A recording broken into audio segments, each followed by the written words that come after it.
com poden vostès voler vendre un país de les meravelles si en lo bàsic, que hauria de ser el que a vostès els estiguera ocupant el dia a dia, estan fallant? Però és encara més escandalós. Jo crec que hi ha un afegit encara molt més escandalós.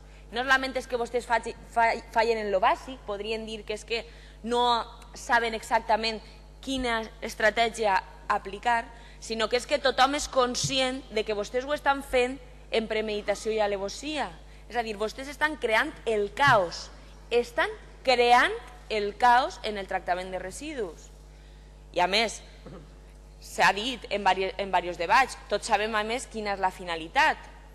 I ara, i ho torno a dir, jo no me cansaré de dir-lo, posant la Conselleria de Medi Ambient en mans del senyor Cotino, pues, agüita, no? Perquè este senyor, per allà per on passa, el negoci el té instal·lat.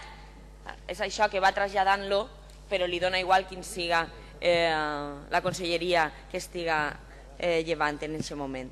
Per tant, quina és la finalitat? Crear un caos en la problemàtica de residus, donar-li, no educar a la gent en que hi ha que fer un bon tractament de residus, sinó educar a la gent i acostumar-la en vostè té el residu, el genera, el posa i se'n desapareix.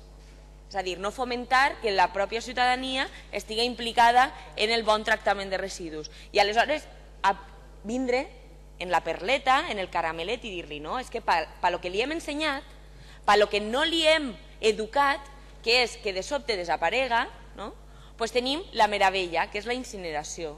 I vostès ho venen això com que la valorització energètica, etc. Quan hi ha altres alternatives moltíssim més sostenibles, moltíssim més ecològiques, que són, per exemple, la metanització, que vostès tampoc volen sentir parlar. Per què? Perquè és una alternativa que veritablement afronta el problema, veritablement crea ciutats i comunitats del segle XXI modernes i avançades, però clar, això no és tant negoci, veritat? L'altre, per a vostès, és el negoci sucós.